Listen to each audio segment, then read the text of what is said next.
When you hear the name Nestlé, you must think of coffee, chocolate or bottled water.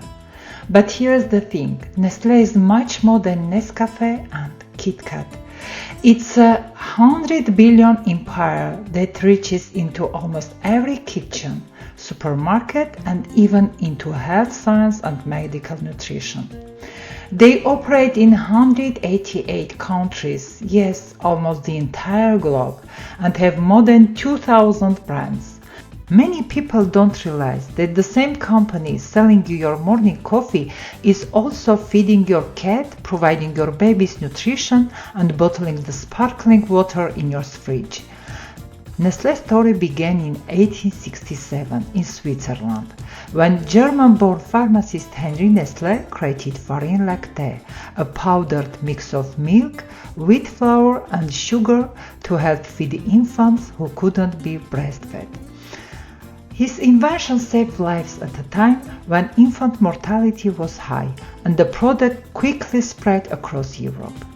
In 1905, Nestlé merged with the Anglo-Swiss Condensed Milk Company, forming a larger food group. In 1938, after years of research, Nestlé launched Nescafé, instant coffee. It became a household staple almost overnight, especially during World War II, when it was shipped to soldiers around the world. Over the decades, it expanded beyond dairy. At one point, it even held a major stake in L'Oréal, the world's largest cosmetics company, showing just how far Nestlé's reach extended beyond food. Today, the Nestlé's logo of a bird feeding its chicks still reflect the company's roots in nutrition. But the company has grown into a global powerhouse with more than 2,000 brands in almost every food and beverage category imaginable. And that's Nestlé. But behind the famous brands, what's the real financial story? Hi everyone, welcome. In this video, we are going to take the official annual financial reporting of Nestlé Group and turn it into a powerful automated dashboard in Power BI that gives us clear, dynamic insights into the company's business performance.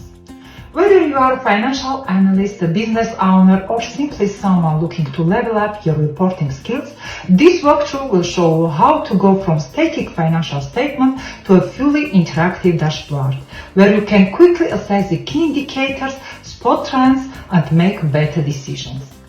And beyond that, you will see how this structured performance analysis can be brought to life through automation in Power BI, making financial reporting faster, smarter, and more impactful. So let's see how a static financial statement can become a dynamic tool for better business insights.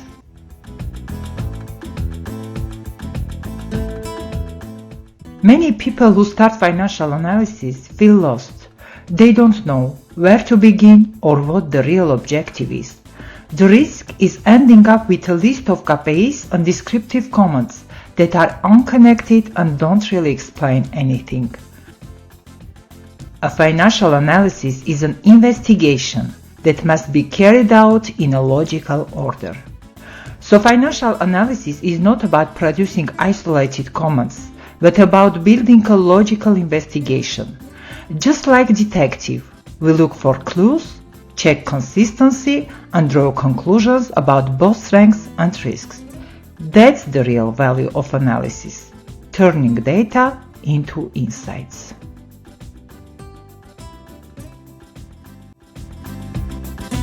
When we look at a company's financial statements, the challenge is not just to read numbers, but to understand the story they tell. Every strong business has the same logic. It creates wealth, it invests to sustain growth, it finds ways to finance those investments, and it must deliver returns. To guide us, I will use a sample sentence that sums up the entire financial analysis journey.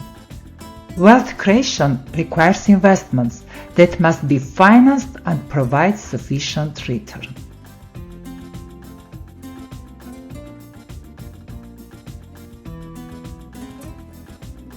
The starting point is always wealth creation. A company only survives if it can sell its products or services at a price that covers its cost and leaves a healthy margin. This is the foundation of everything else. So first we look at revenue growth, operating profit and the stability of margins. This tells us whether the business model is strong enough to generate recurring value. But profits don't appear out of thin air. The company needs to invest in factories, technologies, patents, or even working capital to support operations. Here we analyze capital employed, fixed assets, and working capital. This shows whether the company is efficient in using its resources and whether it is investing enough for future growth. Once we know how much capital is required, the next question is how is it financed? Does the company rely more on equity or on debt? Here we examine solvency ratios, debt levels and liquidity ratios. This tells us whether the company can meet its commitments and maintain financial flexibility. Finally, we bring it all together. Are these investments and financing choices actually creating value? To answer this, we calculate returns such as return on capital employed or return on equity and compare them to the cost of capital. If returns are higher, value is created. If not, value is destroyed. So the analysis follows a logical sequence: wealth creation, investment, financing, profitability. Each step builds on the previous one, allowing us to understand not only the numbers but also the story behind the company's performance.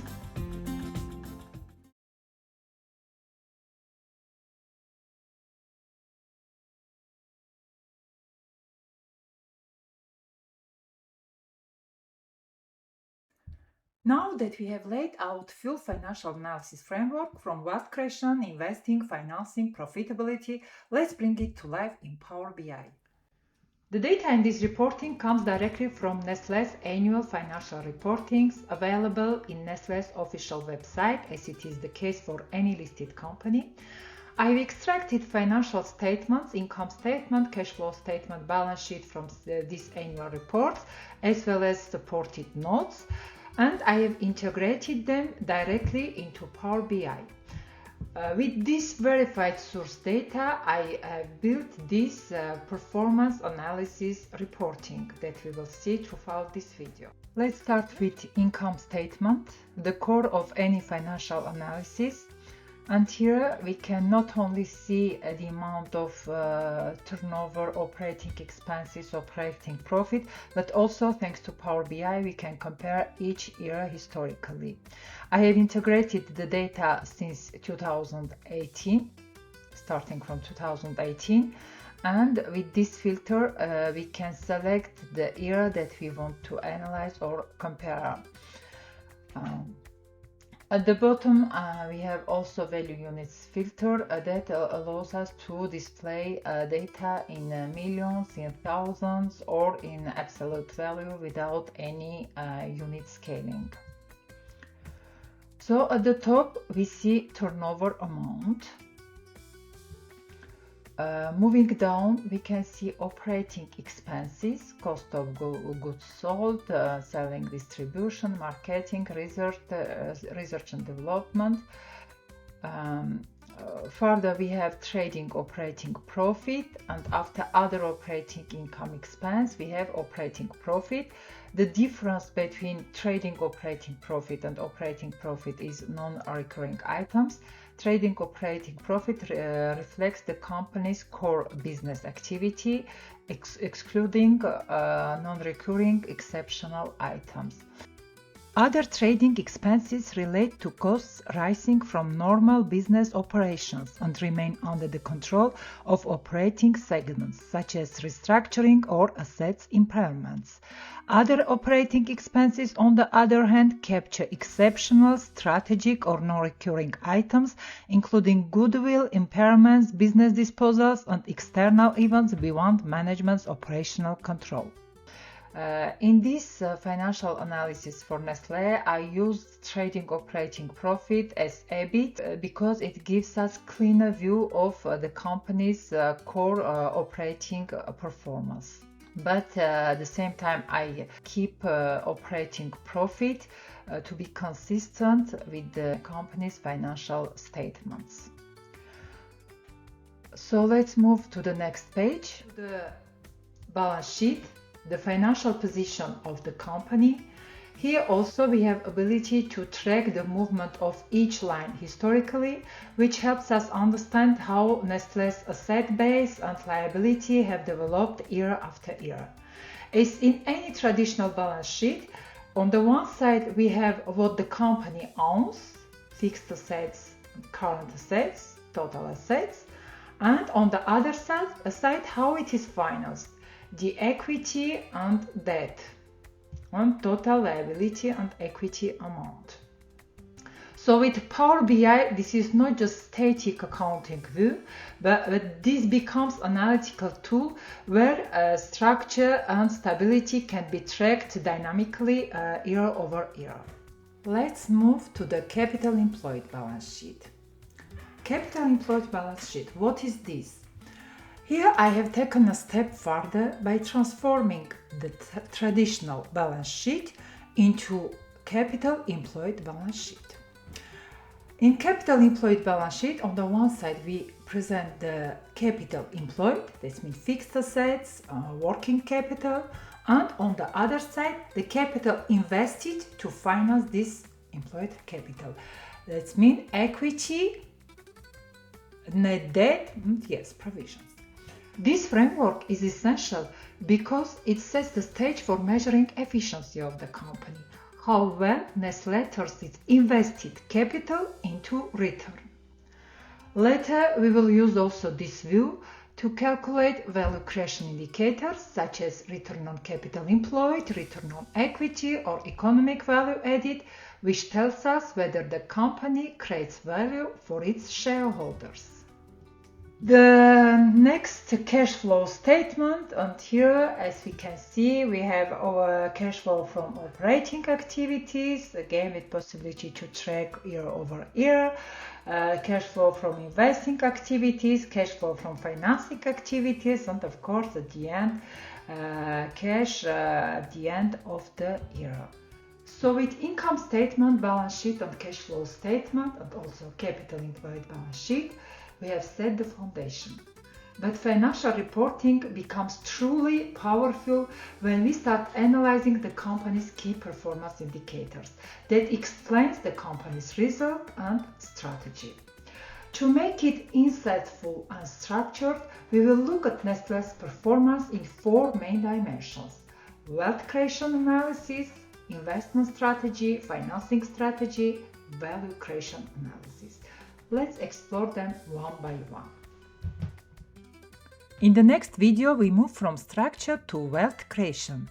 We will analyze how Nestlé actually creates profit over time, how turnover evolves, how operational performance moves through EBIT and EBITDA, and how the cost structure explains margin expansion or pressure, and how all of this flows down to net income and profitability trends. So I'll see you in the next video.